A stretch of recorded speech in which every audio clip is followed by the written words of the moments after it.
Et c'est parti pour notre deuxième cours de B07.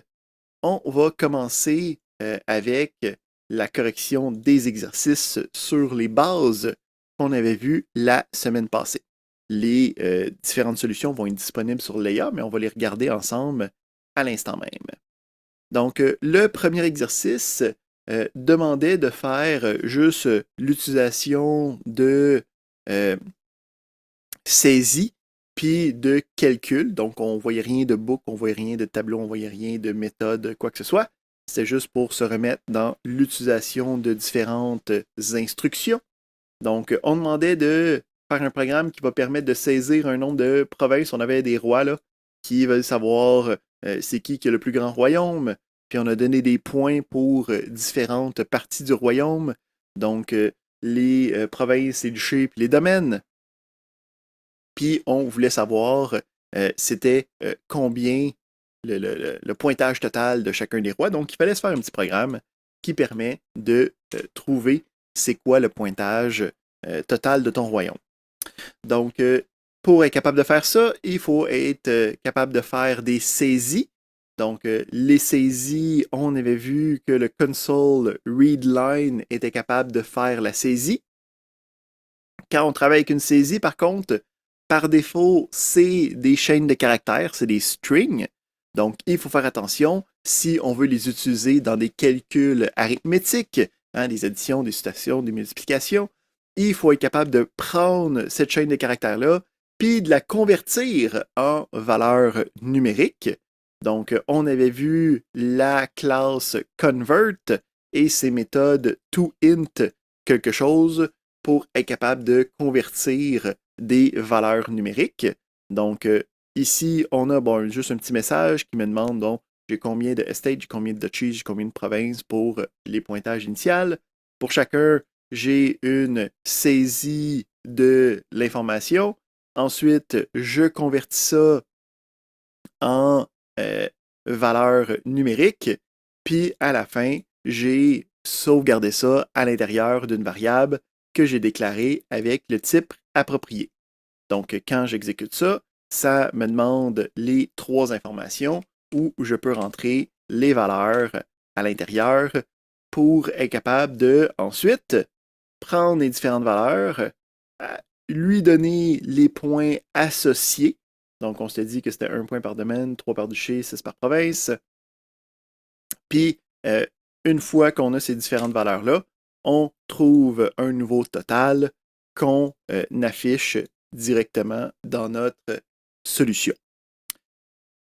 Ce que je vous donne comme solution, ce n'est pas des solutions canoniques, dans le sens que je ne suis pas...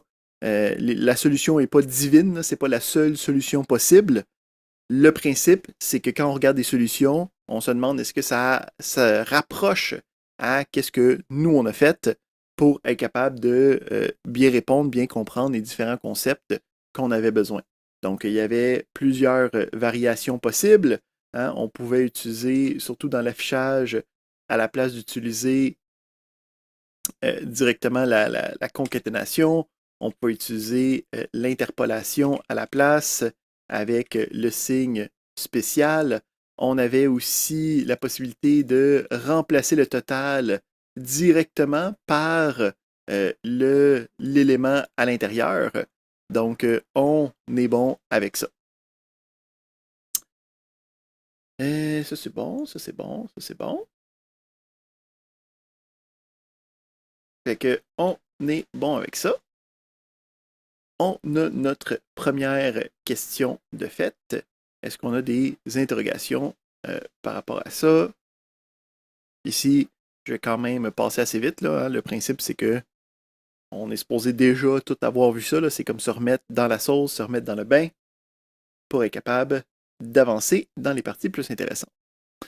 On a ensuite le deuxième programme qui nous dit qu'il y a une grande horloge qui est endommagée, il faut la reprogrammer pour être capable de bien représenter le pendule qui fait des tics puis des tocs. Donc, on veut savoir dans la console avec une saisie, est-ce que il faut faire un tic ou il faut faire un toc. en utilisant la capacité d'un nombre d'être pair ou impair. Puis à partir de là, on peut afficher la bonne information. J'ai une question d'Ibrahim. Oui, avec ce premier exercice, est-ce qu'on pouvait le faire avec la boucle switch? Non, parce qu'il n'y a pas de décision à prendre. Ok. OK? Donc, le switch est utilisé quand on veut remplacer un if qui va regarder une variable puis avoir plusieurs possibilités. Ici, il n'y a pas de possibilité, il n'y a pas de condition possible à nos instructions. On demande le nombre, on calcule le résultat, ça nous donne la réponse. Ok. Donc, le switch est seulement à être utilisé quand on a besoin d'avoir une sélection à faire, un choix à décider. Ok. Merci. Excellent. Donc, pour la question 2, on a le principe de saisie. On veut regarder si le nombre est pair ou impair et afficher la bonne information par rapport à ça. Ici, en passant, quand vous posez une question, n'oubliez pas de baisser votre nez par la suite, sinon je vais revenir vous demander si vous avez des questions. Parfait.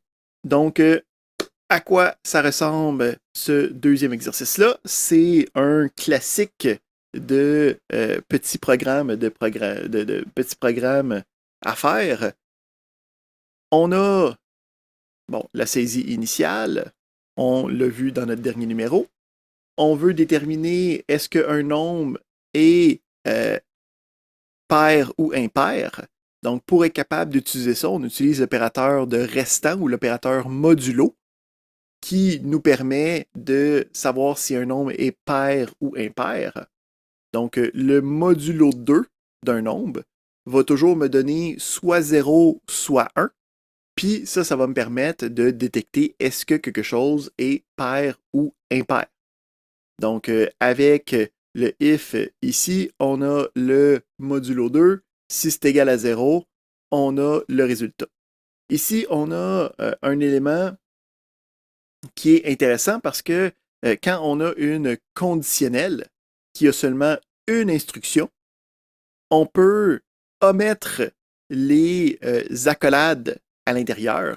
Donc, quand c'est un petit programme seulement, on peut omettre les éléments. C'est pas toujours conseillé, je voulais vous le montrer ici, là, parce que si on rajoute une autre instruction, ça va commencer à créer des problèmes assez raides. Donc, on a cette variation-là. Aussi, puisque c'est directement une condition qui a deux instructions directes, il est possible de le convertir en avec l'opérateur de l'opérateur ternière. OK? Donc, j'ai le console write line, j'ai la condition, puis je vais avoir le résultat tic ou toc qui va prendre la place. Donc, ça ici, c'est l'équivalent. Il n'y a rien fonctionnellement de différent avec la version avec le if. Ah ben, jusque-là, est-ce qu'on a des questions par rapport à ce deuxième exercice-là? On est good. On est capable d'avancer avec notre troisième question qui nous demandait de saisir un point et d'être capable d'afficher dans quel cadran est-ce que ce point-là se positionnait. Donc, en utilisant les valeurs de x et y, on était capable de déterminer si c'est 1, 2, 3 ou 4 comme cadran. On regarde ça ici. Donc, pour celui-là, même principe, on demande de rentrer deux valeurs initiales, le x et le y. On sauvegarde ça à l'intérieur de variables x et y dans ce cas-ci. C'est des non significatifs parce qu'on est en train de travailler avec un plan cartésien. Puis après ça, on a les différentes conditions, hein, qui permettent d'avoir le X et le Y. Donc, on peut voir ici qu'on utilise l'opérateur logique et pour avoir les deux conditions, le X et le Y plus grand que 0. Si c'est le cas, ça me donne le cadran 2. Si le X est plus petit que 0 et le Y est plus grand que 0, ça me donne le cadran 2. Pardon, j'ai dit cadran 2, mais c'était cadran 1, là, quand les X et Y sont positifs. Puis là, après ça, ben, dépendamment si X est positif ou X est négatif, puis si Y est positif ou si Y est négatif, on a les différentes variations possibles. Pour celui-là, on a la possibilité de avoir un switch avec une variation que nous, on n'a pas vue nécessairement, là. Donc, souvent, je vais vous montrer des variations additionnelles pour être capable de bien voir. Comme on peut voir ici que dans mon programme, là, il est capable de détecter qu'on peut le convertir pour avoir des variations possibles. Donc, on peut avoir des cases, dans ce cas-ci, qui vont tester les cas spécifiques avec la première information. Puis, tu peux avoir un deuxième élément avec un when à l'intérieur. Donc, ce n'est pas des choses qu'on a vues, mais souvent dans les exercices, je vais vous montrer des éléments alternatifs là, que peut-être on n'a pas nécessairement tout le temps de voir de manière approfondie, parce que le langage est très vaste, il y a beaucoup de variations avec qu'est-ce qu'on est capable de faire. Mais juste avec le if, ça marche complètement sans problème. Qu'est-ce qu'on a d'autre à dire par rapport à ça? Je pense que c'est pas mal ça. Parfait. Donc, on a ça comme troisième question. J'ai une question de Saja. Oui, juste une question. Est-ce qu'il y a un avantage d'utiliser le switch ou bien c'est le même? C'est purement pour de la lisibilité. Donc, il n'y a pas d'avantage fonctionnel à utiliser le switch à la place d'utiliser un if. C'est purement pour mieux représenter le problème à quelqu'un qui va lire le code dans le futur. D'accord, merci. C'est bon, ça c'est bon. Parfait.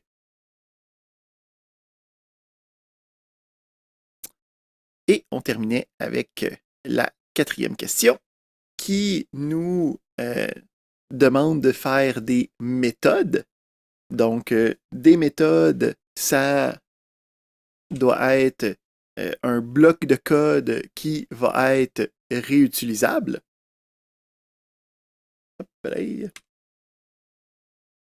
Donc, on demandait d'avoir deux différentes méthodes.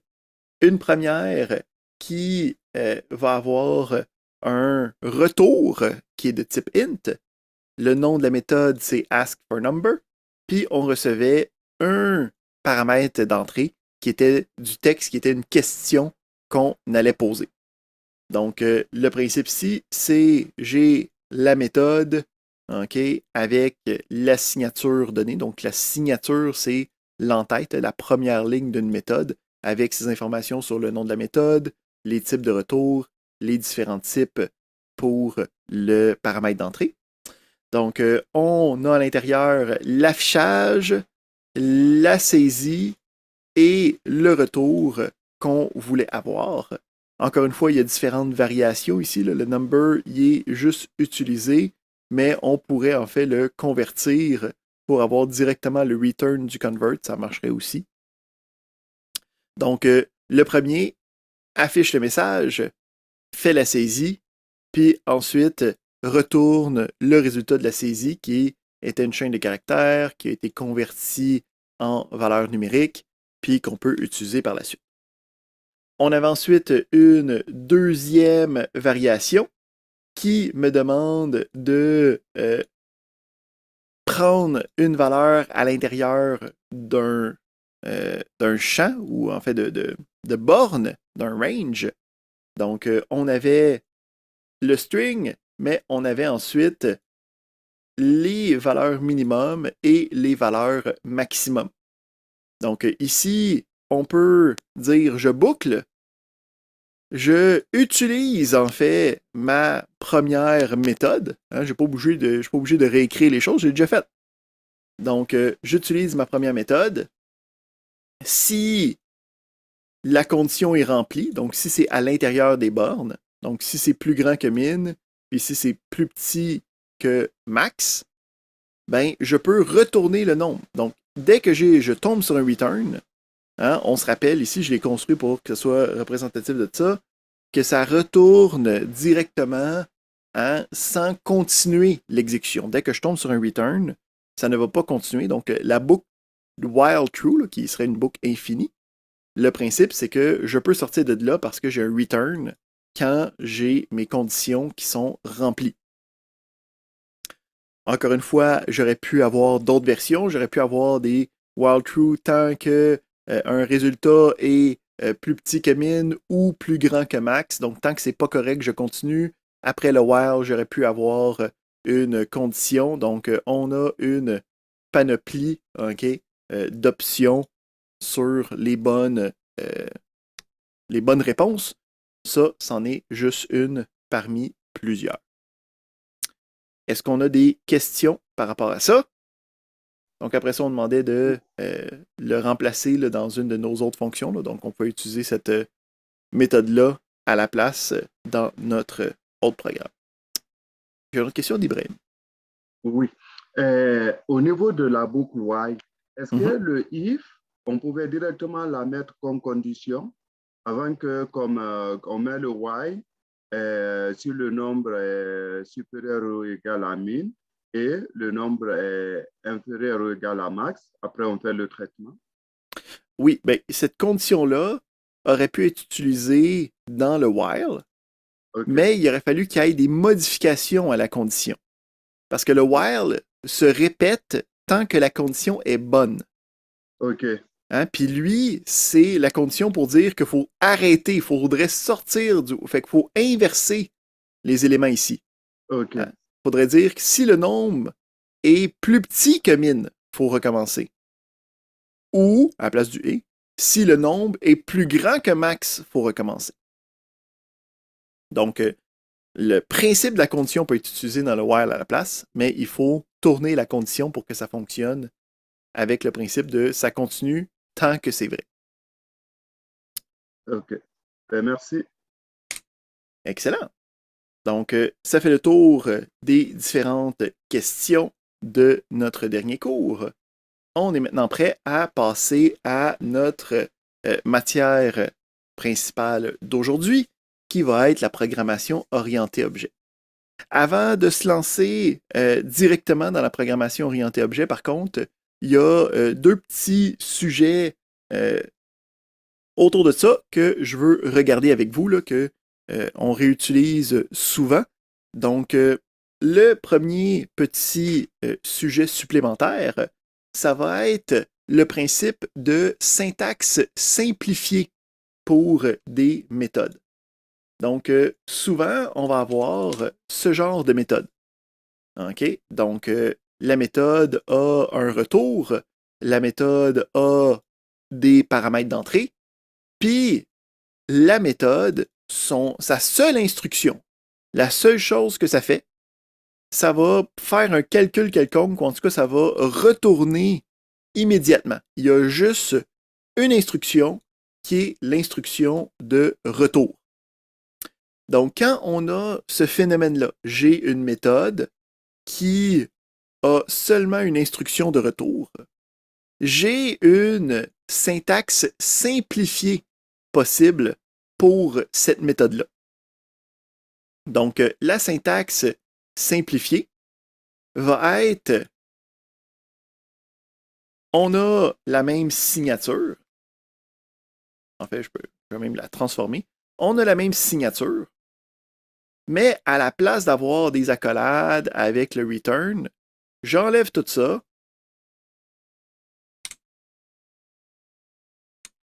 Puis à la place, j'utilise ce qu'on appelle une flèche. Donc, j'ai la signature, mais à la place d'avoir des accolades et le mot-clé return, j'ai une flèche qui va indiquer c'est quoi le retour de cette fonction-là, de cette méthode-là. Donc, une fois que j'ai ça,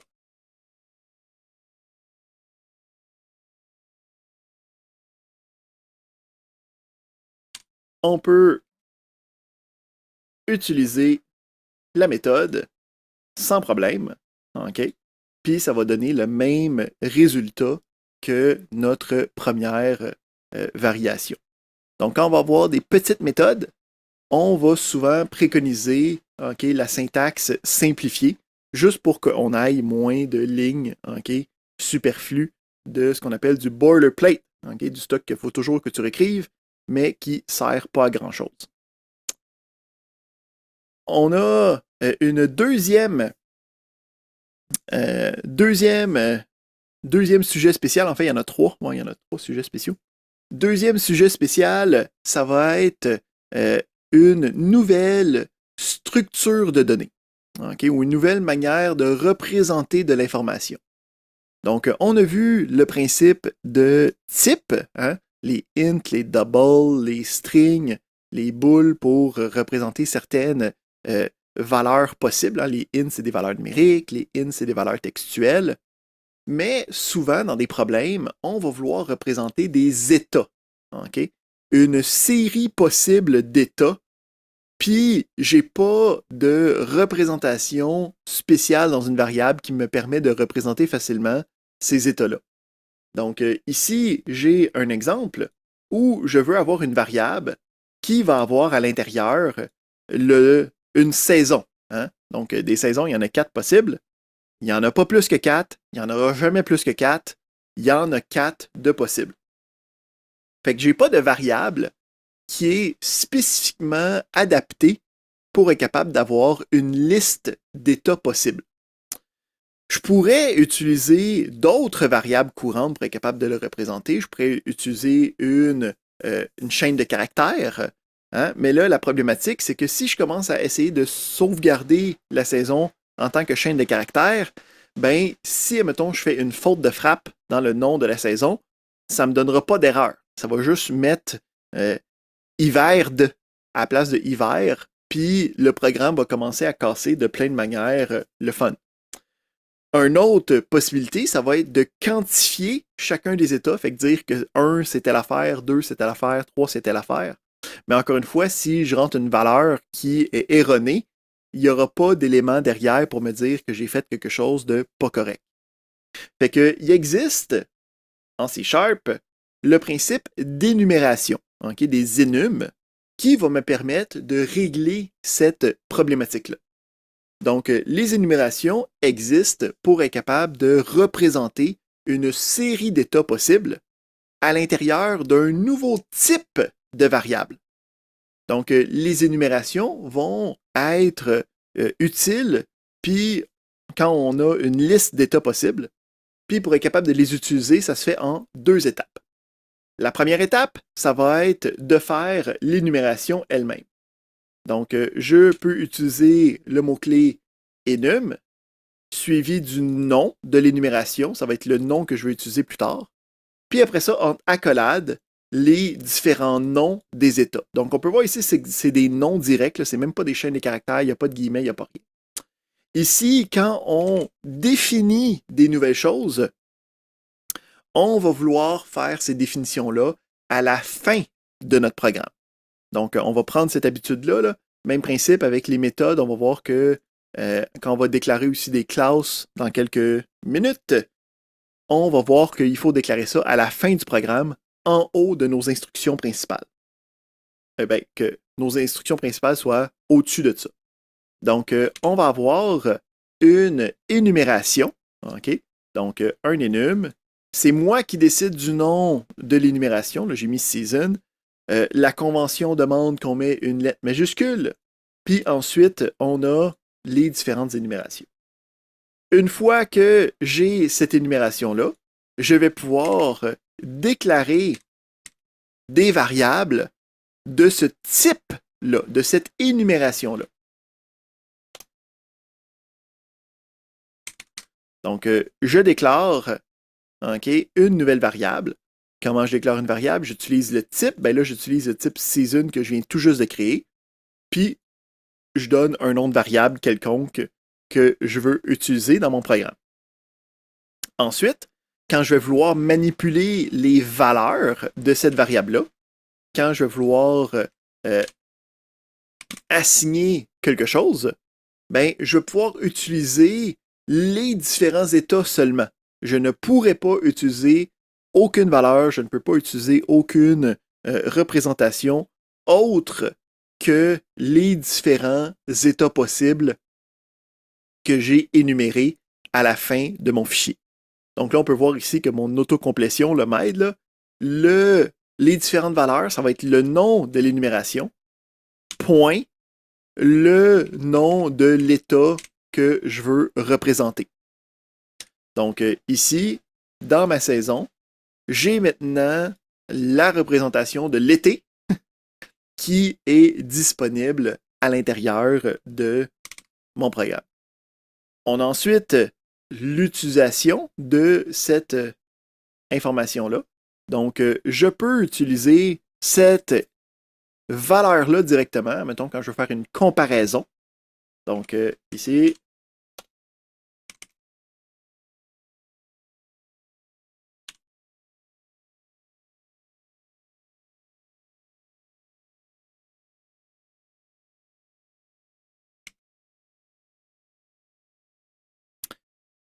OK, donc on peut regarder ici, est-ce que la saison est l'hiver? Si oui, j'écris c'est l'hiver.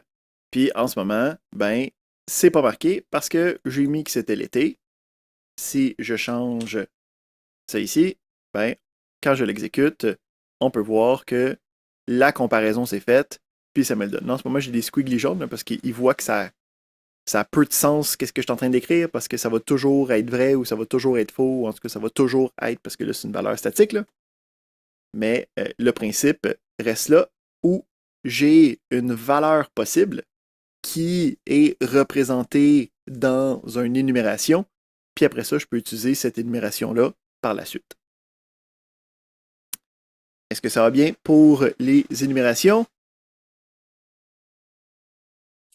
Oui, ça va. Excellent. Est-ce que c'est des choses que vous aviez vues, les énums puis les syntaxes simplifiées ou Non. Non. Excellent. Fait que j'ai bien fait de me dire ouais, au cas où, faudrait aussi regarder ça. Excellent. On continue. Dernier sujet spécial. Après ça, on va pouvoir prendre une petite pause, puis après ça, commencer notre programmation orientée objet.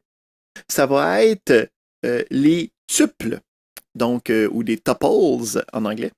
Donc, les tuples, ça va être une structure de données qui va être un contenant de plusieurs différentes informations.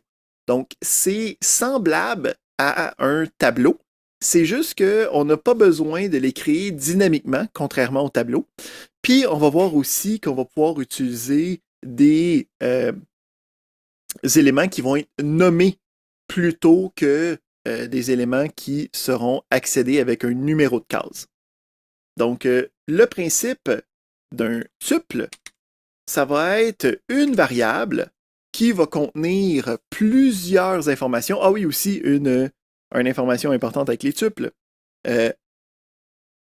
Les types des éléments peuvent être différents. Donc, contrairement au tableau, là où c'est qu'il faut que ce soit des types homogènes partout, le tuple peut être une agglomération d'un string, un int, un bool, mélangés ensemble, OK?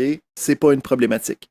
Donc, les tuples sont très intéressants quand je veux concaténer ou que je veux représenter un amalgame d'informations connexes ensemble.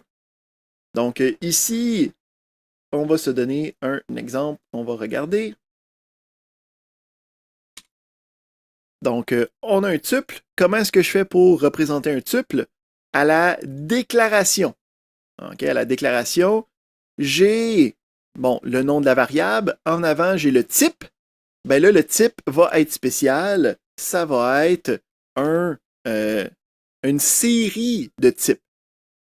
Donc, la série de types va se faire à l'intérieur de parenthèses Donc, on peut voir ici que j'ai créé un tuple avec 3 informations à l'intérieur.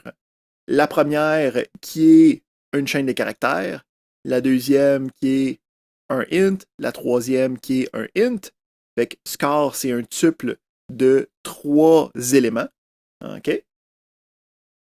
Puis après ça, à l'assignation, OK, je peux assigner les 3 informations d'un coup, encore une fois, en utilisant les parenthèses. Puis les informations vont être assignées dans l'ordre, OK, qui ont été indiqués. Donc, le premier, c'est le premier type, le deuxième, c'est le deuxième, le troisième, c'est le troisième. Fait que là, j'ai score, OK, qui, à l'intérieur, a 3 éléments différents. Pour accéder à ces différents champs-là, donc les différents éléments, on appelle ça des champs. Pour accéder aux différents éléments, je vais utiliser le nom de la variable pour accéder à des éléments, là, okay? Un peu comme quand on accède aux méthodes, hein, console point, ben, je vais pouvoir faire score point. Puis là, le principe, c'est qu'il nomme les différents éléments avec des noms où c'est que c'est item 1, item 2, item 3, item 4, item 5, dépendamment de combien j'ai mis de champs dans mon tuple.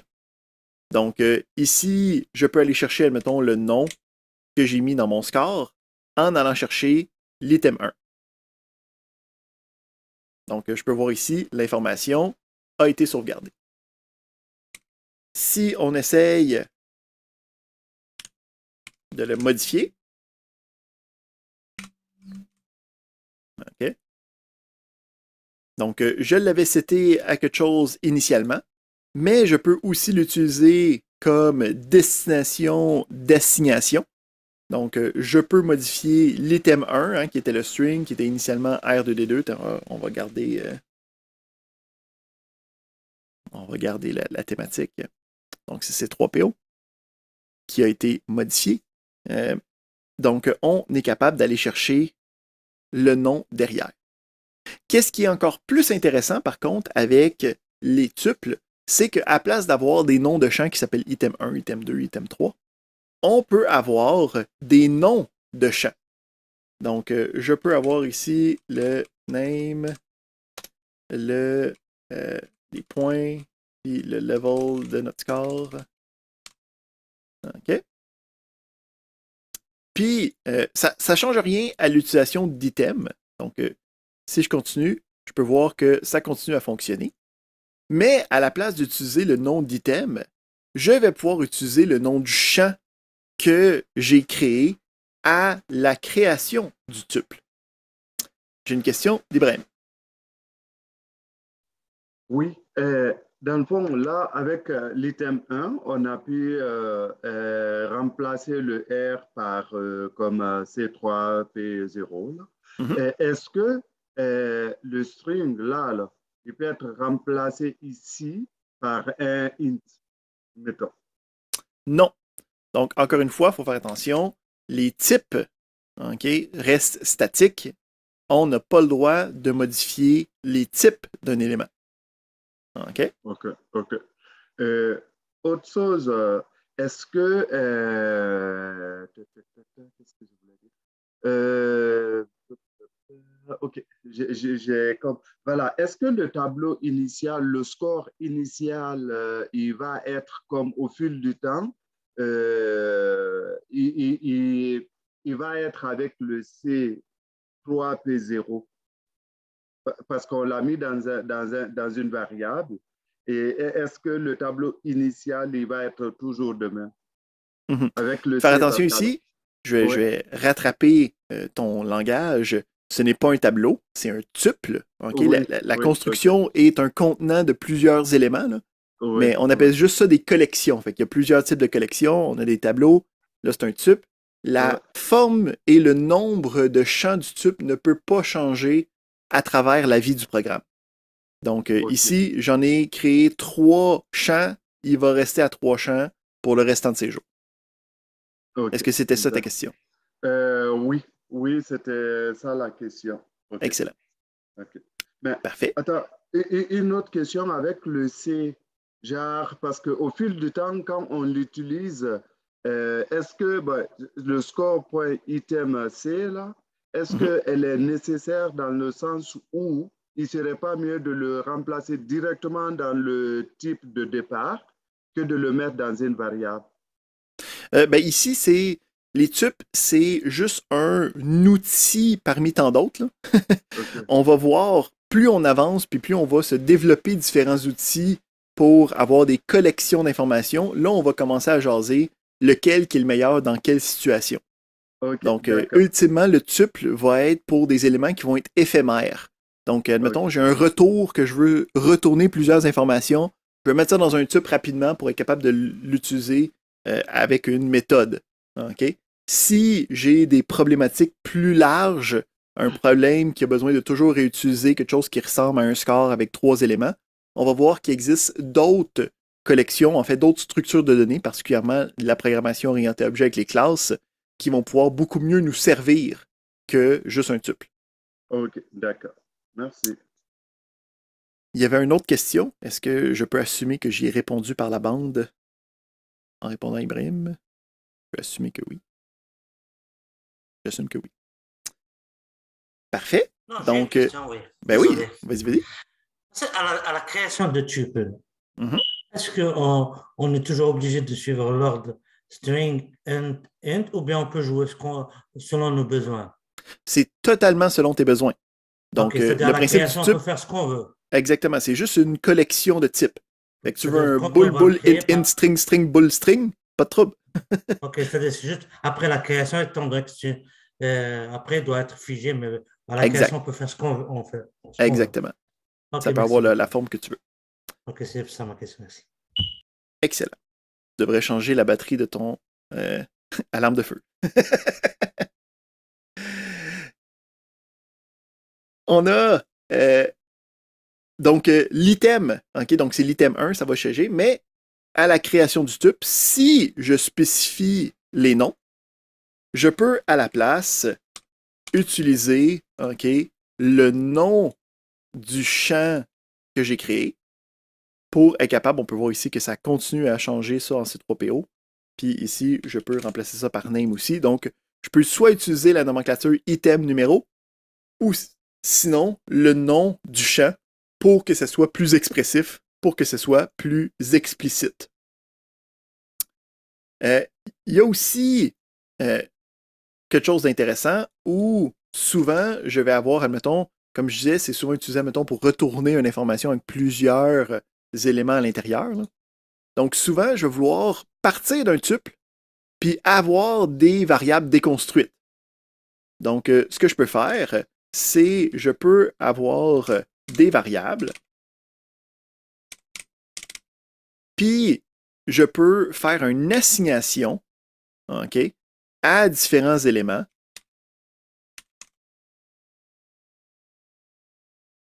Pour être capable d'aller chercher. Là, ici, il me faudrait un troisième qui est le string, avec le name. Donc, je pars du score qui a 3 éléments, puis je vais aller assigner chacun des contenants, chacun des champs à l'élément derrière. Souvent, je n'aurais pas nécessairement besoin d'aller chercher tous les éléments. Fait que, mettons, je n'aurais pas besoin du name, je veux juste les points.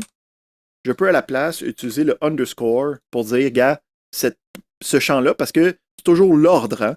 C'est toujours string in int. Fait qu'il faut que je spécifie que je veux rien pour le premier, le deuxième assigne-le dans point, le troisième assigne-le dans level. Puis là, à partir de là, moi, je peux commencer à utiliser la variable tout seul pour avoir l'information que j'avais dans le tuple. C'est pas mal ça. Excellent. Donc, ça fait le tour des tuples. Est-ce qu'on a d'autres questions sur les tuples? Ou on est en business? On semble être correct. Donc, on serait prête pour notre première petite pause. Donc, on se donnerait une dizaine de minutes. Donc, on reviendrait à 9h05 pour commencer nos aventures avec la programmation orientée objet. Donc, pause, retour à 9h05. À tout de suite. All right. Donc, on se lance dans notre gros sujet de la journée, qui est la programmation orientée objet. Donc, jusqu'à présent, on a utilisé un paradigme de programmation procédurale. Okay? Donc, on avait des méthodes qu'on pouvait appeler, mais on avait un flow de données qui était toujours linéaire. On avançait, peut-être que des fois on répétait avec des boucles, puis qu'on est rendu à la fin, c'était terminé. On s'est rendu compte, par contre, avec le temps, là, que quand on commençait à avoir des problématiques complexes, cette programmation procédurale-là devenait très, très lourde par rapport au nombre de paramètres qu'on avait besoin dans nos méthodes, au nombre de données qu'il fallait transférer d'un endroit à un autre. Donc, on se retrouvait avec des méthodes avec une dizaine de paramètres, des retours avec 4-5 affaires, des tableaux partout. Puis, c'était très difficile de aborder des problèmes complexes, d'ajouter de la fonctionnalité à des éléments qui étaient déjà préétablis si tu n'y avais pas pensé d'avance à la conception. Fait que pour faire évoluer les pratiques de programmation et d'informatique, on a développé, tu sais, je parle de on, c'est pas moi, là, c'est dans les années 70, là, on pensait à ça, là, puis on a implémenté ça dans les années 80-90. Donc, on a développé un nouveau paradigme de programmation, une nouvelle manière de penser à des problèmes qui allait nous permettre d'attaquer des problèmes plus complexes. Donc, cette approche de programmation-là, c'est la programmation orientée objet. Dans les paradigmes de programmation, il y en a une couple. Là. Donc, il y a le procédural, il y a l'orienté objet qui est encore aujourd'hui le plus populaire, mais il y en existe d'autres. Okay? Donc, le troisième gros pilier, c'est de la programmation fonctionnelle qui aborde d'autres problématiques. Là. Mais la programmation orientée objet a vraiment pogné en popularité au début des années 2000 et reste encore le paradigme de programmation le plus propagé en informatique. Donc, c'est quoi la programmation orientée objet? Qu'est-ce qui change de la programmation procédurale? Ben, son nom se porte bien. Okay? Donc, la programmation orientée objet s'oriente sur des objets. Parfait, c'est bon, je pense qu'on a compris. On s'envoie la... Non. Qu'est-ce que ça implique d'avoir un objet? Hein? C'est ça qui va être la partie la plus importante. Quand on parle d'objet en programmation orientée objet, ça va être une représentation d'un élément de ma problématique. Donc, si je veux avoir un système, si je veux avoir un programme qui gère les notes de ma classe, ben, je vais avoir le concept d'un étudiant. Okay? Donc, un étudiant, ça va être un objet dans mon programme. Puis en fait, je vais avoir plusieurs objets qui vont être tous mes différents étudiants. Puis là, dans chacun de ces objets-là, il va y avoir deux informations. On fait deux catégories d'informations. Il va y avoir des données, okay? Donc ce que nous, on apparente à des variables, hein, on va pouvoir attacher plusieurs variables à cet objet-là, à cet étudiant-là. Fait que la note de son premier devoir, la note de son premier examen, la note de son deuxième devoir.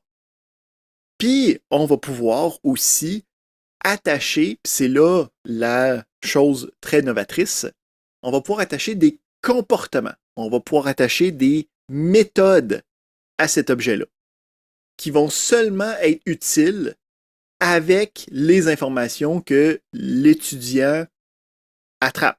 Fait que je pourrais avoir une méthode, est-ce qu'il a passé le cours? Fait que là, ça va être capable de regarder pour cet étudiant-là les différentes notes qu'il a eues, puis faire un calcul, me donner un résultat pour être capable d'aller chercher l'information. Puis le principe, c'est que je vais avoir ces différents objets-là, puis ils vont trimballer entre eux autres les données et les comportements.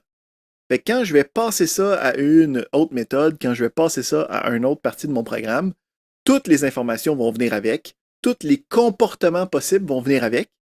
Puis, quand je vais vouloir rajouter quelque chose à mon programme, ben, je vais pouvoir aller travailler juste à la partie contextuelle de la problématique. Si je veux juste aller rajouter un examen pour chacun de mes étudiants, j'ai juste à aller travailler dans la partie création d'étudiants. Donc, la programmation orientée objet vient en fait s'arrimer par-dessus la programmation procédurale. Donc, le principe, c'est qu'on va quand même avoir un programme procédural initial là, qui va pouvoir utiliser les objets, mais la programmation orientée objet va nous permettre de beaucoup plus facilement représenter des informations d'un problème, beaucoup plus facilement ajouter des fonctionnalités quand on travaille avec une représentation d'un problème, puis juste en général être beaucoup plus avoir une bien meilleure présentation du problème, plutôt que d'avoir un paquet de tableaux, un paquet de méthodes qui travaillent à différentes parties du problème. Je vais représenter chacun des éléments, chacun des contextes de mon problème comme étant des objets, puis derrière, il va y avoir les informations, puis les comportements qui vont travailler avec ça. Fait que c'est cool, la programmation orientée objet. C'est ça qu'on va majoritairement faire durant tout ce cours-ci. Donc, ça va toujours revenir. On a la première moitié du cours qui va être juste voir comment est-ce que je fais pour bien faire de la programmation orientée objet. Puis après ça, dans la deuxième partie du cours, on va utiliser ces concepts-là pour être capable de l'utiliser appliqué à la gestion, à l'interface de base de données. Fait que là, je vous ai parlé du principe d'objet. Okay? Je veux un programme, j'ai des étudiants, dedans, j'ai plein d'étudiants. Le principe, c'est que chacun des étudiants va toujours avoir les mêmes informations, puis les mêmes comportements possibles. Hein, ils vont toujours avoir telle note comme variable possible, mais les informations vont être différentes. C'est tel étudiant, il y a eu 47 sur 50, puis l'autre étudiant, il y a eu 35 sur 50, puis l'autre étudiant, il y a eu 50 sur 50. Okay? Le principe, c'est que chacun a une note, mais chacune des instances, qu'on va appeler chacun des éléments spécifiques, va avoir une valeur spécifique différente. Fait que quand on va vouloir utiliser des objets, on ne va pas directement créer les objets. Parce que puisque tous les objets vont avoir la même forme, ce qu'on va faire, c'est qu'on va utiliser une recette à objet à la place en premier. Donc, quand on va vouloir faire de la programmation orientée objet, ça va se faire un peu comme les tuples, ça va se faire ou les énums, ça va se faire en 2 étapes. La première étape, ça va être de décrire qu'est-ce que je suis capable de représenter. Okay? De définir qu'est-ce que les objets vont pouvoir sauvegarder, qu'est-ce que les objets vont pouvoir faire.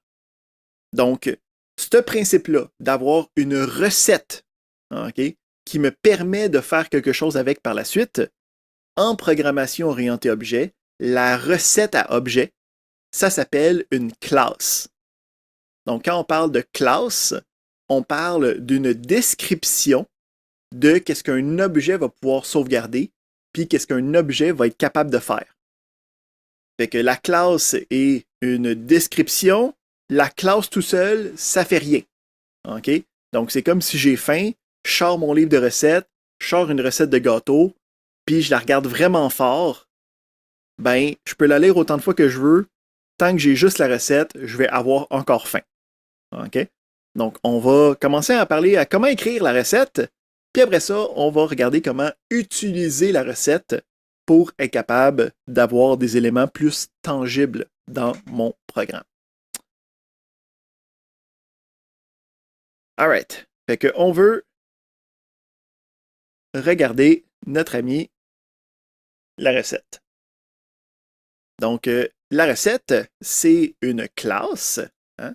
Donc, la classe, il va falloir la créer. Donc, pour créer une classe, donc, attends, on va juste faire ici un write, puis on va dire, on va marquer let's go, oup. En anglais, c'est du Est-ce qu'on peut agrandir un peu l'écran? augmenter la police, tu parles?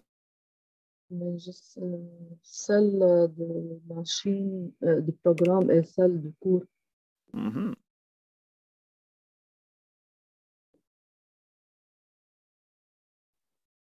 Est-ce que ça, c'est rendu assez gros? Oui, mais on peut agrandir l'écran. Je peux sortir de qu'est-ce que tu faisais par agrandir l'écran. C'est bon. Je peux mettre les choses plus grosses, mais je sais pas ce que tu voulais dire par agrandir l'écran. Oui, c'est bien ça. C'est bien. Merci. All right. Donc, la première chose qu'on va faire, ça va être de définir notre classe. Donc, pour définir la classe, il va falloir la décrire. Donc, quand on veut faire des descriptions, un peu comme les énums, ça doit se faire à la fin de notre fichier après nos instructions principales. Donc, pour définir une nouvelle classe, puis là ici, je vais reprendre qu'est-ce qu'on avait fait dans le tup de tantôt. Là. Ben, le score, là, on va essayer de le représenter avec une classe à la place. Fait que on a le mot-clé classe qui va commencer une description. Puis à l'intérieur, on va avoir le nom de la classe. Donc ici, je me suis créé une classe qui s'appelle score. Puis après ça, ici, à l'intérieur, je vais avoir la description des différents éléments de la classe. Donc ici, je run ça, OK? Puis on peut voir que ça roule. Il n'y a rien qui se passe avec ça, c'est normal. Hein? C'est juste une recette, puis la recette est vide en ce moment. Fait que c'est complètement normal, il ne se passe rien. Quand je vais vouloir représenter fait que je vais avoir des scores de différents joueurs, puis je veux que le score, ça soit 3 informations. Hein? Le nom de joueur, c'est son nombre de points, puis le niveau auquel il s'est rendu. Fait que je vais ici avoir une liste des différentes variables qui vont être disponibles pour les objets de cette classe-là. Donc, je vais avoir des déclarations. Puis, habituellement, hein, on a la déclaration avec le type et l'élément. Mais quand on est dans une classe, il va nous falloir un autre élément, OK, qui va être le modificateur d'accès. Donc, pour l'instant, on va juste marquer public, OK? Puis, on va en rejaser tantôt pourquoi on peut avoir d'autres valeurs à cet endroit-là.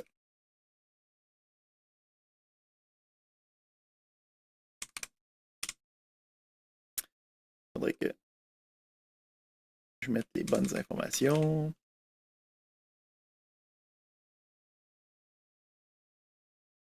Excellent.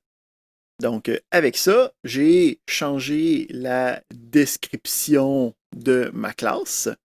Donc, maintenant, un score, c'est une représentation de 3 éléments, un nom, un pointage et un niveau atteint.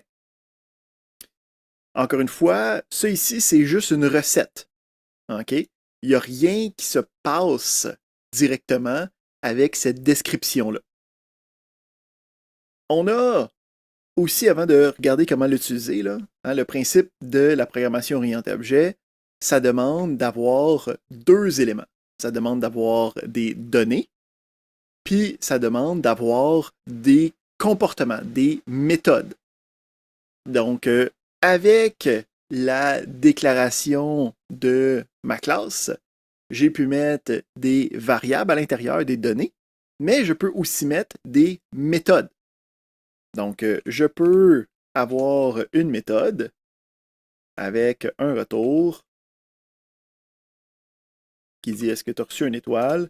Là, ici, puisque cette méthode-là, je veux juste que ce soit un simple test, donc qui retourne immédiatement. Je peux utiliser ma syntaxe simplifiée.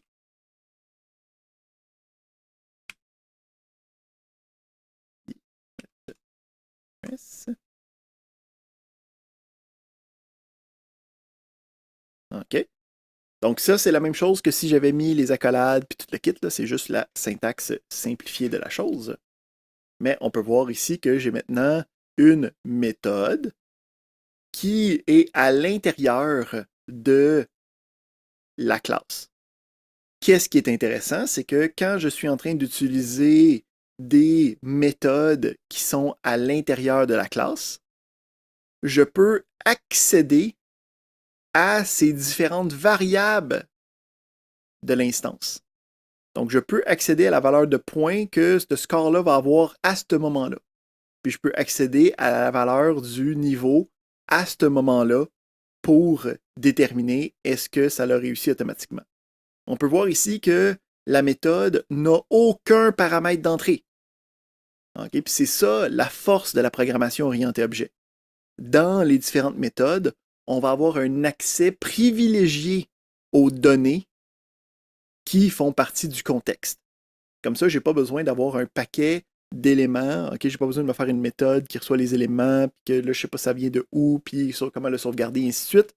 C'est un blob, un objet qui va représenter un score, puis je vais pouvoir avoir un deuxième blob, un deuxième objet qui va représenter un autre score de quelqu'un d'autre, puis ils vont être capables de marcher de manière indépendante. Fait qu'avec ça, encore une fois, je peux le rouler.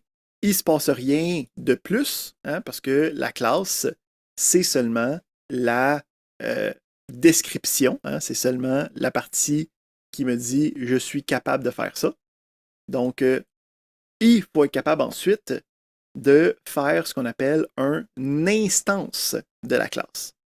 Donc, quand je veux utiliser mon livre de recettes, là, ma classe, hein, c'est une recette, quand je veux prendre ma recette de gâteau, puis je veux me faire des gâteaux, hein, de faire le gâteau, de créer l'objet, c'est ce qu'on appelle l'instanciation. Okay? Puis les objets eux-mêmes, on appelle ça des instances de la classe. Donc, vous allez voir, à la place de dire « je crée un objet de la classe », je vais dire « je crée une instance de la classe ». C'est ça la nomenclature, c'est ça le vocabulaire utilisé. Donc, pour créer des instances de notre classe, on va utiliser un mot-clé qu'on a vu avec les tableaux, qui est le mot-clé « new ». Donc, le mot-clé « new », c'est « crée-moi un objet d'un certain type ». Donc, le new, en ce moment, on l'avait juste utilisé avec des tableaux. Ben là, on va l'utiliser avec des objets d'une classe que j'ai moi-même construite. Fait que comment est-ce que je peux faire ça? Je peux me déclarer une variable qui va être de quel type, qui va être du type de la classe que j'ai créée. Donc, comme les énumérations, la définition de classe crée de nouveaux types que je vais pouvoir utiliser comme variable. Maintenant que j'ai cette variable-là, ce que je vais lui assigner, ça va être en fait l'objet que je vais avoir créé. Donc, ici, il faut faire attention quand on crée une variable de type qui est un objet, l'objet n'est pas immédiatement créé. Il faut être explicite dans la création de l'objet. Donc, il faut utiliser le new avec le nom de la classe comme si c'était une méthode. Donc, score avec des parenthèses. Et là, avec ça, j'ai mon score qui existe. OK? Si je fais un console writeLine pour voir qu'est-ce que ça donne mon score, par contre, on va voir que OK, ici, il y a juste le nom, là, OK? Mais dedans, il y a les différentes informations. Comment est-ce que je fais pour aller travailler avec ces informations-là? Ben, je peux utiliser le même accessoire qu'on avait vu avec les énumérations, puis avec les différentes autres classes qu'on a utilisées. On a le point. Donc, quand on veut accéder à quelque chose, c'est toujours avec le point. Donc, j'ai une variable qui s'appelle mon score ici. Je peux utiliser le point avec le nom de variable pour aller chercher les différents composants, les différents éléments de mon instance de la classe. Fait que si on refait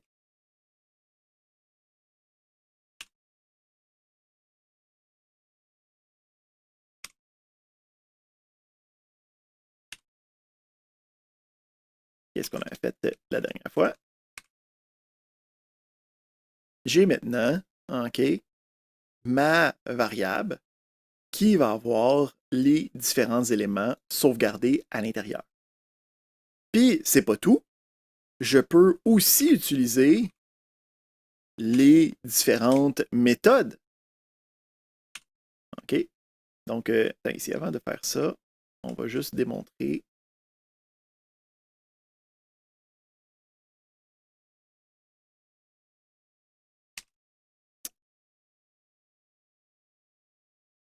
Un peu d'action. Fait qu'on peut voir ici que je peux aller rechercher l'information pour aller l'afficher. J'ai une question de Sadja. Oui, ma question c'est que la méthode earnStar, elle retourne une condition? C'est Ben, une condition, elle ne retourne pas une condition, mais elle retourne une valeur booléenne, hein, qui est qu'est-ce qu'une condition a besoin. Donc, quand j'écris x plus grand que 5, hein, le x plus grand que 5, qu'est-ce qu'il va me donner? Il va me donner true ou false. Puis, earnStar va faire la même chose. Elle va trouver le point sur level, puis elle va trouver est-ce que ça, c'est plus grand que 1000. Donc, elle va retourner true ou false. Exact. OK. C'est ça qui fait en sorte qu'on peut l'utiliser ici dans une conditionnelle.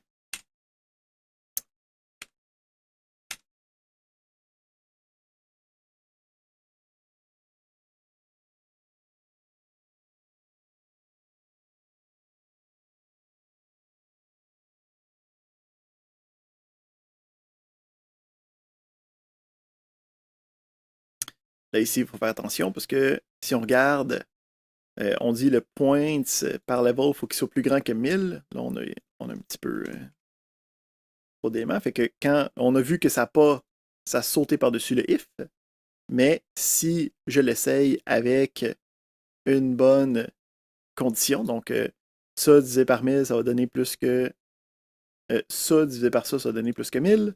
Donc, quand je le teste, je peux voir que l'exécution se fait derrière. Ici aussi, il ne faut pas oublier quand on a ce genre de problématique-là, qu'on a accès à un débogueur. Est-ce que vous êtes semi-familier avec le débogueur? Moi, non. Non. Excellent. Non. Donc, quand on travaille avec un logiciel quelconque, quand on travaille avec un programme quelconque, des fois, ça ne donnera pas ce qu'on veut. Comme ici, admettons, j'étais comme, OK, ben, j'ai fait le if, puis ça ne m'a pas donné cette affaire-là. Pourquoi? Pourquoi est-ce que ça ne me l'a pas donné? Je ne comprends pas. Fait que ce qu'on peut faire, c'est ouvrir l'outil de débogage. Donc, tu sais, on a le Python Run, là, mais on a aussi le Python de débogage. Ici, je vais montrer des exemples.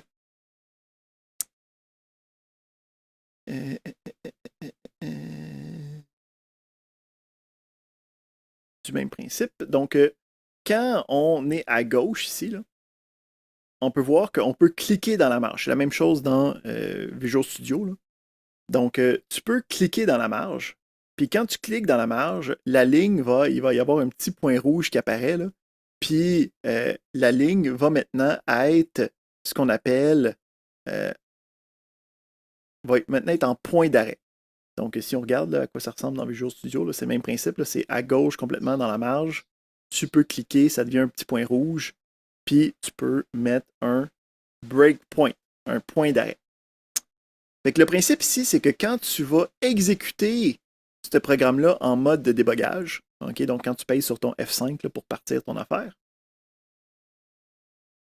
il va rouler normalement jusqu'à temps. Oh, c'est la première fois que je le pars. Il va rouler jusqu'à temps qu'il arrive à cet emplacement-là, où c'est que tu as mis le point d'arrêt. Puis le principe, c'est que rendu au point d'arrêt, il va te donner le contrôle du programme pour que tu puisses avancer, pour que tu puisses être capable de regarder les différentes parties du code, pour que tu puisses être capable de faire pas mal ce que tu veux. Donc, le principe, c'est qu'on va avoir des options. Là, ici, quand tu vas cliquer là-dessus, là, au top, là, le Python Play, il va changer. Puis là, il va avoir d'autres options derrière. Ici, blablabla, ça c'est correct. Fait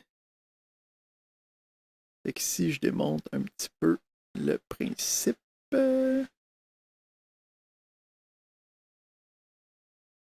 J'ai des images de ça, pas directement. Fait que, premièrement, quand je suis rendu à cette ligne-là, ok, je peux voir qu'elle est comme en. Il a fait tout le reste. Fait qu'il y a. Puis si je regarde ici, j'ai comme d'autres onglets là, dans ma console. Là, je peux voir ici le résultat de mon premier write line.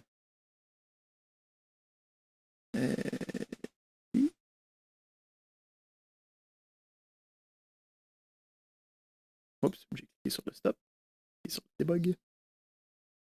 Mais où c'est que j'étais? Donc, j'étais dans ma console. Puis, je peux aussi avoir ce qu'on appelle le panneau de différentes variables. Donc, on peut aller chercher les informations à ce moment-là. Oups, je vais encore cliquer par mégarde. J'arrête de cliquer partout. Donc, j'ai un petit tableau là, qui va être en bas à droite, là, qui va avoir les différentes variables courantes. Donc, en ce moment, j'ai juste mon score. Puis, je peux le voir ici. Puis, je peux voir ici que j'ai un petit élément déroulant. Là. Fait que je peux regarder le résultat de ça pour aller regarder qu'est-ce qui se passe. Non seulement ça, ce que je peux faire, ça va être utiliser ici les différents boutons. Là, OK? Donc, on a un Python stop, on a un Python restart, on a un Python continu, mais le Python le plus intéressant, ça va être le step over. Donc, la petite flèche qui fait ça. Là. Donc, le step, ce qui va me permettre de faire, c'est voir la prochaine instruction de mon programme. Donc, quand je fais step, je peux voir ici que, en fait, il a juste continué. Attends, on va mettre un autre.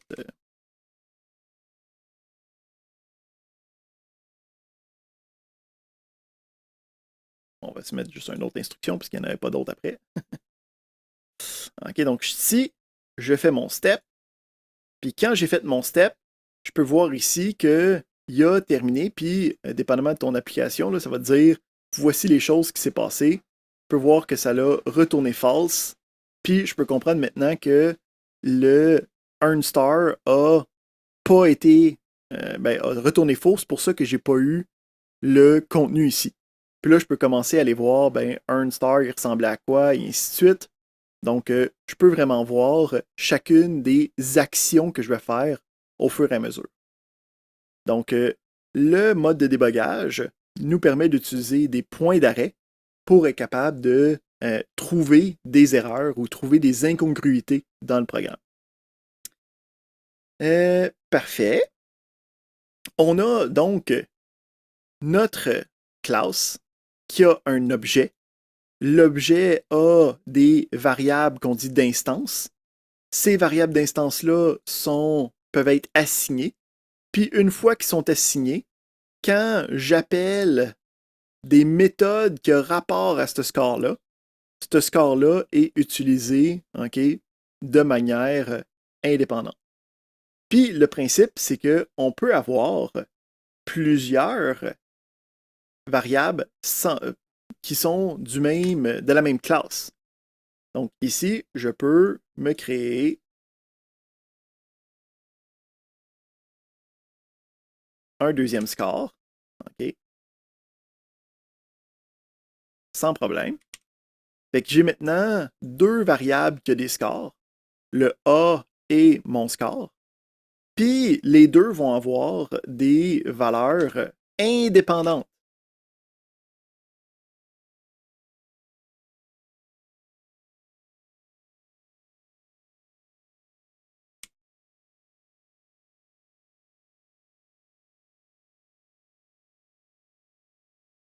Donc, le principe, c'est que quand j'ai une variable qui est un objet, j'ai des informations qui sont reliées à cette variable-là, puis ces informations restent dans cette variable-là.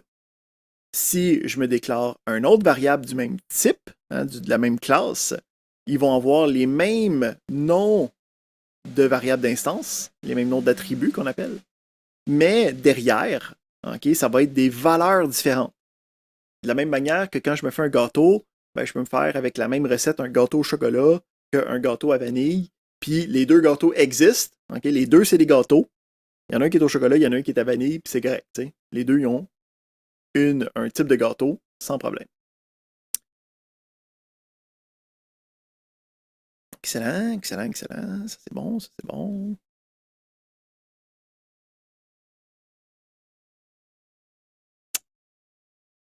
Parfait.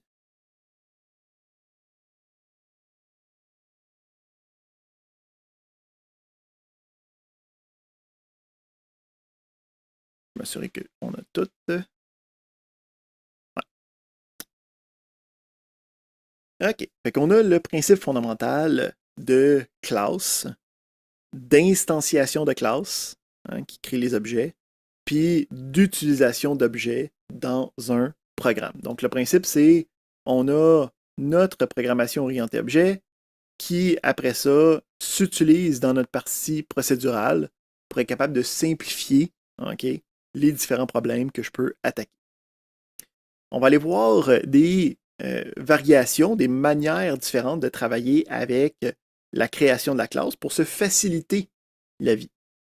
Donc, une des choses qu'on a pu voir, c'est qu'il a fallu que je crée mon objet, puis qu'après ça, que j'assigne manuellement chacune des valeurs à l'objet. Souvent, la majorité des variables vont devoir prendre des valeurs par défaut ou sinon, je vais vouloir directement les initialiser quand je crée l'objet. Donc, on va être capable de modifier la construction de l'objet. Donc, on va effacer ça pour l'instant. Puis, on va garder juste notre première partie et notre instantiation. Donc, le principe, c'est, on a ici ce qu'on a appelé notre instantiation. Donc, on crée une nouvelle variable, puis à cette nouvelle variable-là, on crée le nouvel objet. Bien, quand on appelle le new ici, ce qu'on fait, c'est qu'on appelle une méthode spéciale qui s'appelle le constructeur. Donc, le constructeur de l'objet, ça le dit, ça construit l'objet, puis c'est lui qui va nous permettre de l'utiliser par la suite. Qu'est-ce qui est intéressant, c'est qu'il y a un constructeur par défaut. Donc, moi, je n'ai pas rien fait qui s'appelle score parenthèse parenthèse, puis ça a marché tout seul. Mais le constructeur peut être configuré. On peut le customiser comme on veut pour avoir du code qui va être exécuté à la création de mon objet. Donc, ce que je peux faire, c'est avoir une autre méthode. Donc, j'ai mes variables, j'ai des méthodes. Je peux me créer une autre méthode qui va être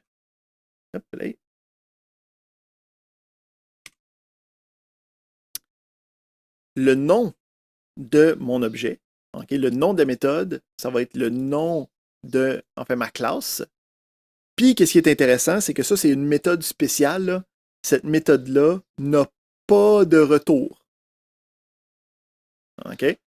Donc, quand j'ai une méthode de constructeur, le constructeur n'a pas de retour et porte le même nom que le nom de la classe. Puis là, qu'est-ce que je peux faire à l'intérieur de ça? Ben, je pourrais faire des assignations par défaut, par exemple. Fait que je pourrais dire que les points, c'est égal à 0, que que le level aussi, c'est égal à 1 au début, puis que le name, c'est, je sais pas. Fait que ça fait en sorte que quand j'ai cette variation-là,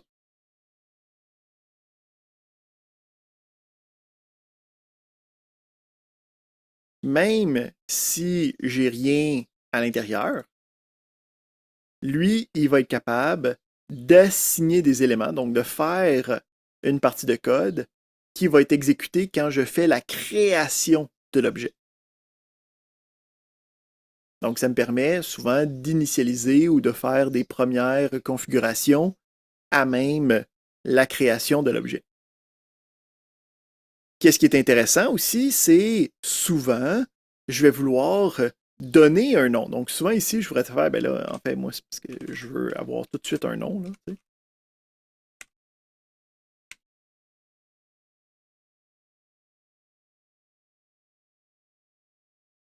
Hein, puis je peux quand même le modifier une fois qu'il a été assigné à quelque chose. OK? Mais on va voir que souvent, on va vouloir l'assigner, puis il y a une manière de mieux travailler ça. J'ai une question de Kayleigh. Oui, juste une question. Est-ce que les constructeurs sont obligatoires ou on peut faire une classe sans constructeur? C'est comme un comportement par défaut. Mm-hmm. Donc, le constructeur est obligatoire. Donc, chaque classe a un constructeur, c'est certain. Mais je ne suis pas obligé de l'écrire. Okay? Si j'écris pas le constructeur, il y en a un qui est implicite. Ouais, c'est ça que je voulais dire, implicite. OK, c'est bon. Fait qu'ici, on peut voir si je l'exécute, hein, ça fonctionne pareil. Là, puis j'en ai pas de constructeur. Ouais. Fait qu'il y en a un qui est juste le nom de la classe tout seul, puis qui va juste rien mettre. OK? C'est toujours disponible. OK, c'est bon. Merci. Donc, moi, ce que je peux faire, c'est, si je veux plus, là, je peux le changer. Je peux avoir aussi différentes versions du constructeur. Donc, on a la possibilité d'avoir des constructeurs avec des paramètres d'entrée, si on veut. Fait que le principe ici, c'est, oui, OK, j'en veux un qui est le score, mais celui-là, j'aimerais ça que, bon, les points commencent à 0, puis le level commence à 1, mais j'aimerais ça que le name, je sois capable de le donner.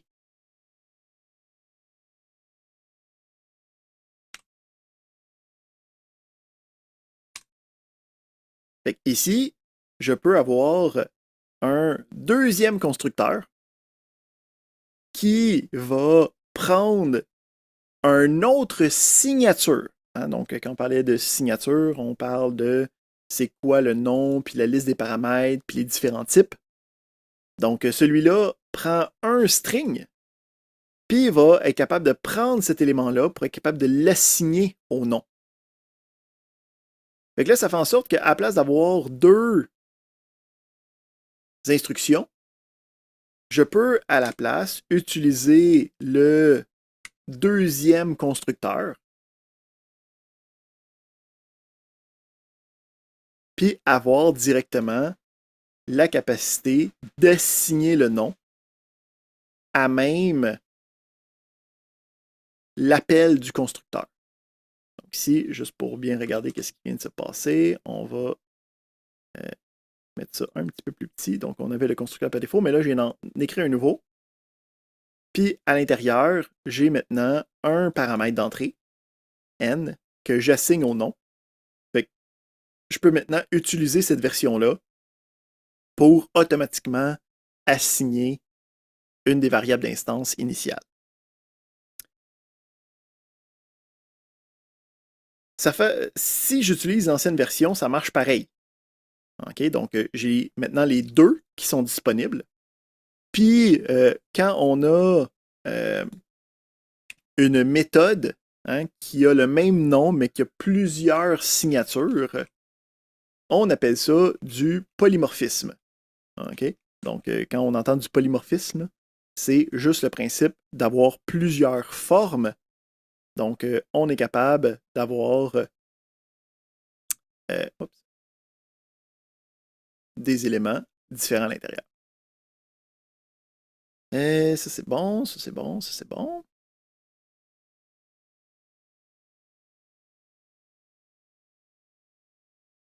Chose importante, on a parlé du constructeur par défaut, hein, que si j'ai aucun constructeur, il n'est pas là.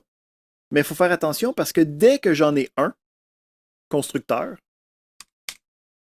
le constructeur par défaut ne sera plus disponible. Okay? Donc ici, j'ai un exemple où je me suis fait un constructeur et le constructeur demande d'avoir un paramètre d'entrée. Ben là, ça fait en sorte que quand j'essaie d'exécuter ça, là, ça me génère une erreur parce que ça dit « Hey, tu as utilisé le constructeur. » Puis le constructeur, en ce moment, je m'attendais à ce qu'il y ait un paramètre d'entrée. Donc, si je construis un constructeur quelconque, il n'y a plus de constructeur par défaut. Fait que là, il faut que je sois explicite dans toutes les versions des constructeurs possibles. J'ai une question de Hamza. On peut créer le constructeur implicite. Oui, donc Ouais. tu peux en créer un qui fait rien pantoute. Qui fait rien. On ne sait jamais si on a besoin. Ça, on peut l'appliquer maintenant. Exactement. Donc, Ouais. en ajoutant un constructeur, le L'implicite, constructeur qui était implicite, mais là, il est explicite, il n'y a juste pas de paramètres, Ouais. puis il fait rien, ben là, on peut voir ici qu'on est redevenu fonctionnel, où c'est que je peux utiliser le constructeur sans rien. On a le déclaré ici. Et voilà. D'accord. Et en plus, on peut faire un constructeur avec tous les paramètres. Exact. Donc, on peut avoir autant de versions du constructeur qu'on veut. Ouais, d'accord. J'ai une autre question d'Ibrahim. Oui. Au niveau du constructeur, là, on a mis public score string n. Donc, ça, c'est pour les names. C'est ça? Et pour les autres entiers, est-ce qu'on pouvait aussi mettre virgule comme int, genre... ouais. Est-ce qu'on pouvait juste comme continuer et tout, mais à la base, il faut que ça soit au moins un constructeur, un paramètre d'entrée, genre. Exact. Ben, tu pourrais aussi en avoir aucun ou cela par défaut. Là, Ouais. Mais c'est ça, là, tu peux en avoir autant que tu as besoin. Oups, ça serait plus L.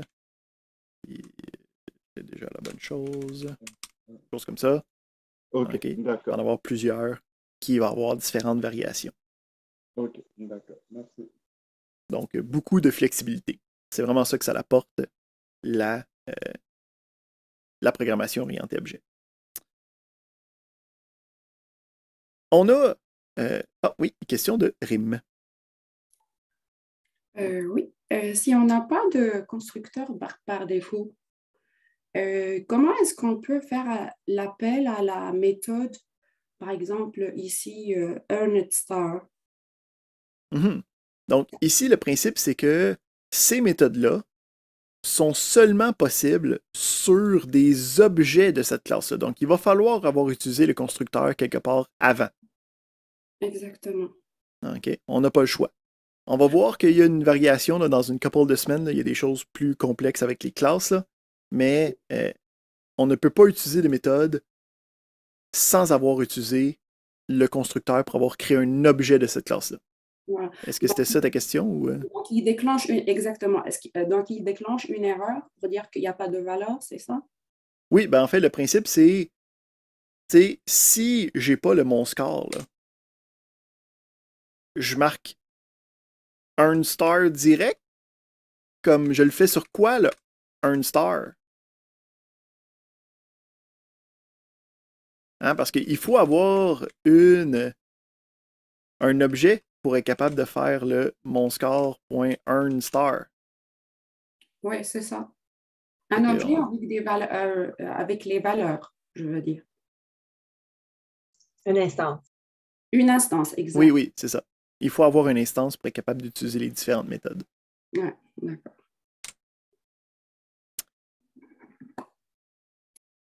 Parfait. J'ai une autre question de Saja. Oui, donc c'est quoi le but de la méthode public score? Celle-là ici? earnStar? Non. Public score. Celle ici. C'est quoi le but de cette méthode-là? C'est un constructeur, c'est pas. C'est ça. Du Ben, constructeur, oui, c'est c'est quoi une le méthode but? constructeur. C'est quand même une méthode. Ouais. Voyons voir qu'est-ce qui arrive si je l'enlève. OK? Donc, si je l'enlève, mon programme ne compile plus. Pourquoi? Parce que ici, j'essaie d'utiliser le constructeur sans aucun paramètre. Mhm. Puis en ce moment, je n'ai aucune version des constructeurs qui ne prend aucun paramètre. Mais si j'ai pas ces constructeurs-là, Mhm. j'ai pas besoin de Effectivement. constructeurs vides. Donc, si j'en ai aucun, j'ai le constructeur implicite Ah, donc, qui va fonctionner. ouais, d'accord. Donc, c'est juste si j'ai d'autres constructeurs avec des paramètres. Ouais, ben, puis encore plus que ça, c'est juste si tu as des constructeurs avec d'autres paramètres et que tu veux quand même être capable d'utiliser un constructeur qui n'utilise aucun paramètre. D'accord. Hein, parce que tu pourrais dire, gars, moi je le veux pas, puis tu es obligé de donner un nom. Mhm. Okay. Hein, donc, différentes versions. Excellent. Autre chose qui arrive souvent aussi, donc on peut voir ici quand on avait setupé justement notre score, des fois, hein, le principe c'était quand même d'avoir des points qui commençaient à 0. On va mettre correct espacement, s'il vous plaît, Hugo, s'il vous plaît. OK. Fait que ce principe-là, on voit que c'est comme des valeurs par défaut, là, que si j'ai rien, je voudrais mettre ça dedans. Ben, à place de faire ça dans tous les constructeurs, je peux aussi mettre les valeurs par défaut directement à la création, à la déclaration des variables d'instance. Donc, je peux ici, à la place, avoir un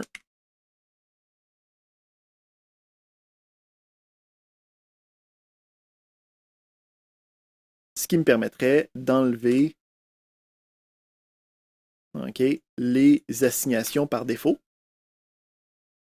Puis, si je fais après ça,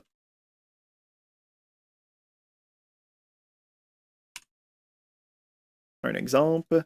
Donc maintenant, même si je n'ai jamais assigné les points, je peux voir que les points ont été assignés à 0. Même chose si je regarde le level. Wow, pas capable d'écrire level. Je peux voir que ça me donne le résultat que j'ai assigné par défaut. Je peux le changer par la suite, c'est pas un problème, mais c'est là directement. Super. Dernier, autre petit problème. On a ici, dans notre score, là j'ai fait attention parce que on avait une variable d'instance qui s'appelle name, puis j'ai pas utilisé le même nom comme paramètre d'entrée.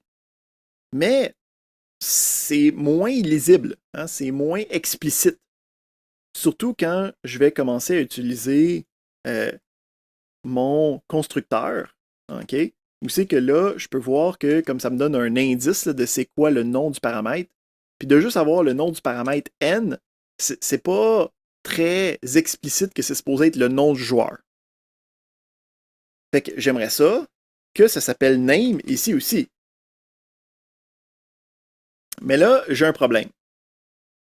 Parce que comment est-ce qu'il va faire pour différencier c'est quoi la variable d'instance name puis c'est quoi le paramètre name? Il n'y a pas de distinction entre les deux. Les deux s'appellent name. Fait que quand il y a une ambiguïté comme ça là, sur le nom à l'intérieur d'une classe, la première chose qu'il faut comprendre, c'est que l'élément le plus spécifique, donc dans ce cas-là, au niveau de la classe, j'ai la propriété name, mais là, j'ai une méthode qui a un paramètre d'entrée. Le paramètre d'entrée est plus spécifique. Fait que si je fais juste marquer name, ça va faire référence au paramètre d'entrée. Ça ne fera pas référence à notre variable d'instance. Ce qui peut casser mon programme. Là, parce que si j'essaye ça,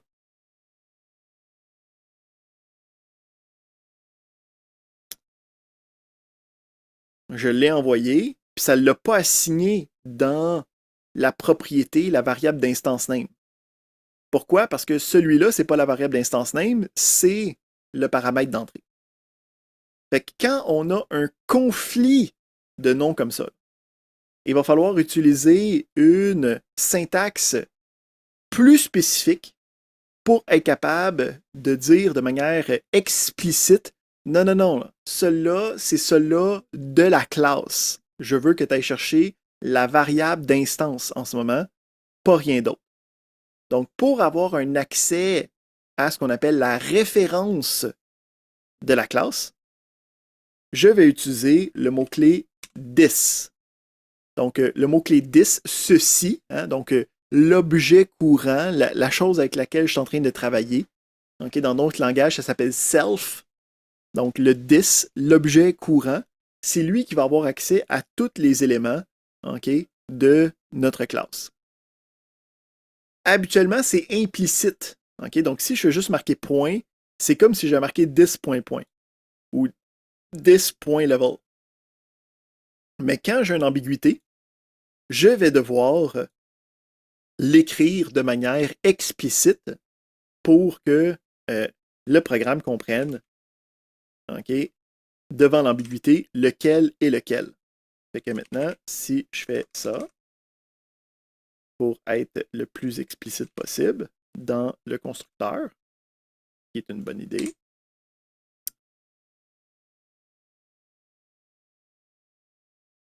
C'est quoi le... Voyons. Je veux...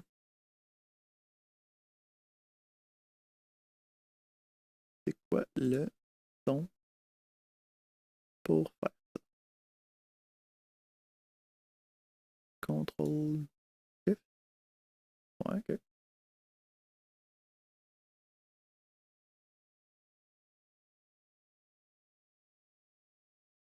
Wow, wow, wow, wow.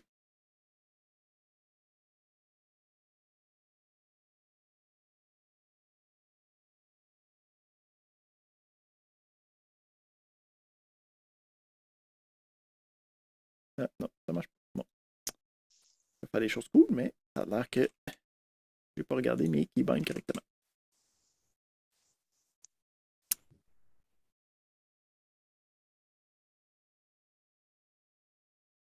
Et voilà.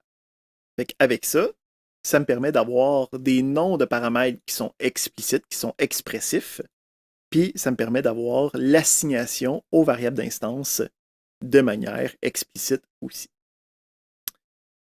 Il nous reste une petite affaire à regarder, qui va être le principe de modificateur d'accès.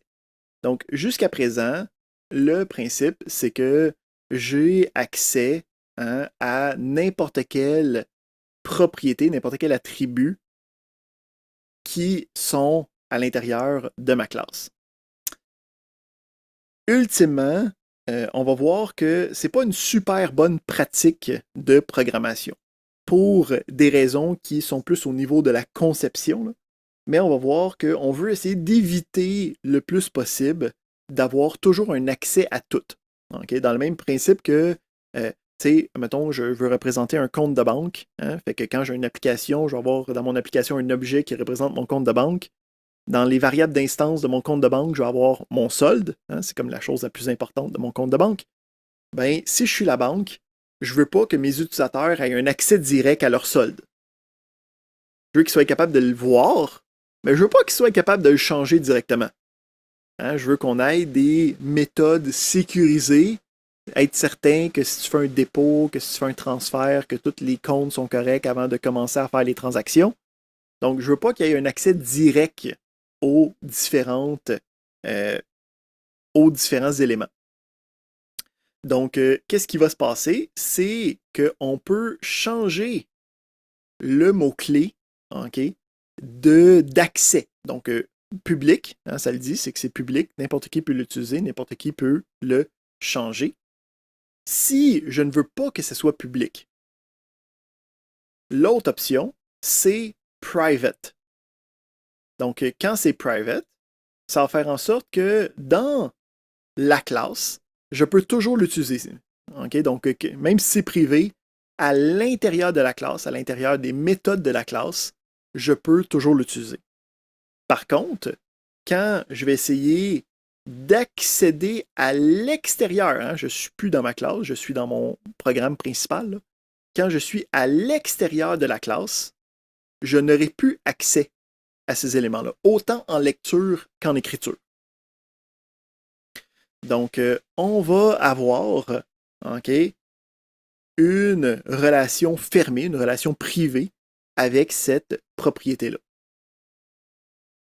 Pour être capable de l'utiliser quand même, ce qu'il va falloir faire, c'est créer des méthodes que les méthodes, elles, vont être publiques pour être capable de travailler avec cette propriété-là.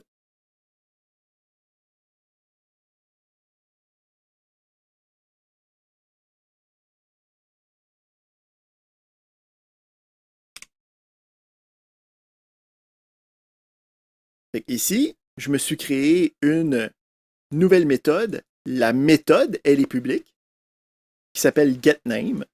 Puis, ici, j'utilise la syntaxe simplifiée. Ça va tout simplement me retourner le name. Fait que là, à la place d'aller chercher le name direct, je vais pouvoir utiliser le getName qui va aller me chercher le nom que j'ai réussi à assigner initialement. Mais qu'est-ce qui est intéressant, c'est que là, je peux aller le chercher, mais je ne peux plus le modifier.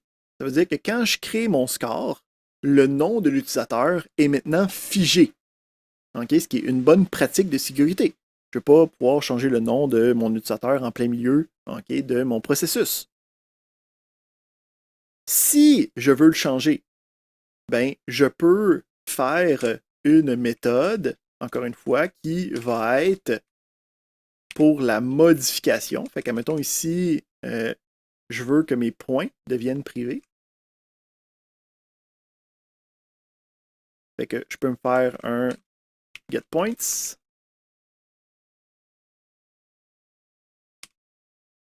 Puis je peux me faire un setPoints qui va prendre une nouvelle valeur de points. Puis que son but, ça va être de changer les points pour le pointage. Fait que là, à ce point-là, je peux changer les points. Puis, si je veux aller le chercher,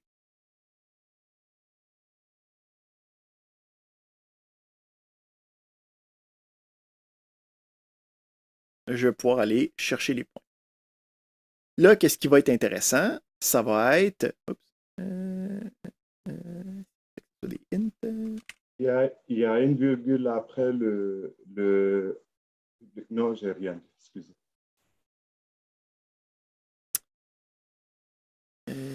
Non, ça, tu fais rien, en fait. C'est juste void. Alright, c'est comme ça. On va descendre ça un peu loin. Fait que là, on peut voir ici que j'ai réussi à le setter, puis j'ai réussi à aller le chercher. Là, qu'est-ce qui va être intéressant? C'est que je peux avoir de la gestion à l'intérieur de cette méthode-là. Fait que je peux dire, les points, je ne veux jamais qu'ils soient négatifs. Fait que si tu es en train d'essayer que les points, c'est négatif, ben, je veux en fait que les points, ça soit égal à 0.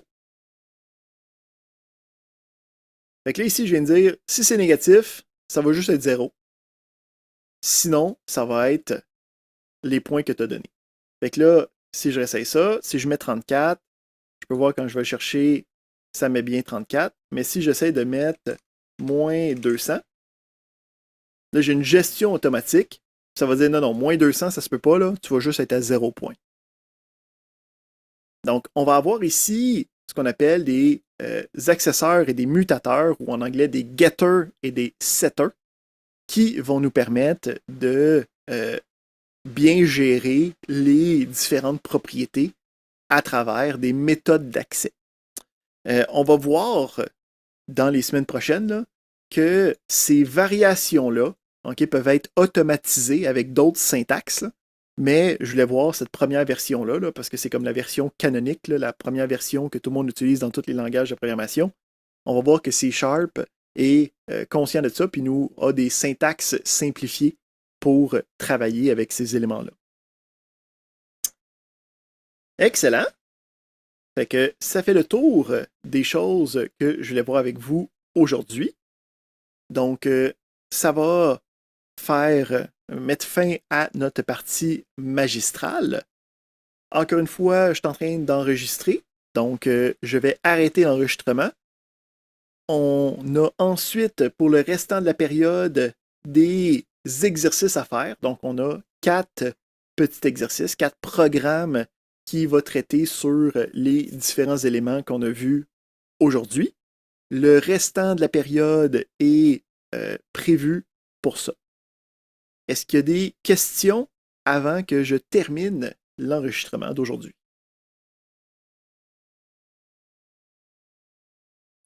J'ai une question de Sadja. Oui, ma question c'est quoi le but de privé si moi je peux changer les valeurs avec getName ou setName? Donc, le but a 2 éléments fondamentaux. Le premier, ça va être pour la sécurité de l'application. Donc, une des choses qu'on s'est rendu compte quand on fait de l'informatique et qu'on fait des programmes, c'est que de laisser accès à tout le monde en tout temps, ça cause beaucoup plus de problèmes que ça en règle. Donc, on va prendre une approche très défensive à nos programmes. Fait qu'on va juste libérer qu'est-ce qui a besoin d'être absolument nécessaire pour être capable de travailler avec. Fait que, par défaut, pour des pratiques de programmation défensive, pour s'éviter beaucoup de genres de problèmes qui vont arriver en programmation, on va avoir une approche de privé par défaut.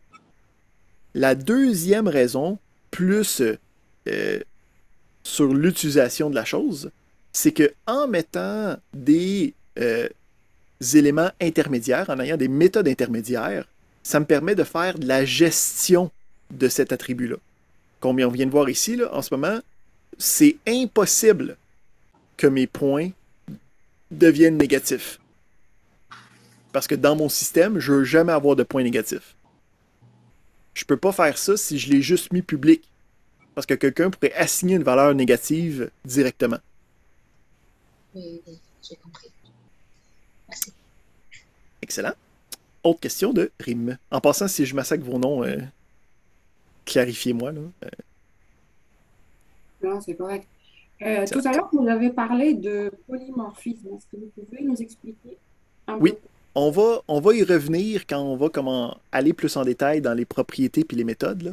Mais en gros, quand il y a quelque chose qui a puis ça va surtout revenir au niveau de l'héritage qu'on va voir dans les semaines prochaines. Là. Mais en gros, quand quelque chose a le même nom, mais qu'il y a plusieurs fonctionnalités derrière, donc là, on parlait des constructeurs qui ont tout le nom score, mais qui ont différentes variations. C'est une variation, c'est ce qu'on appelle le polymorphisme. Le polymorphisme, si on regarde l'étymologie du mot, c'est qu'est-ce qu'il veut dire le mot, là? Hein? Poly, c'est plusieurs. Morphe, c'est forme. Donc, quand quelque chose a plusieurs formes, c'est le polymorphisme. Okay. On va y revenir, puis on va en rejaser quand il va y avoir des applications autres du polymorphisme. Fait que on s'en fait pas avec ça. Alright. Donc, je vais mettre fin à notre enregistrement pour la journée.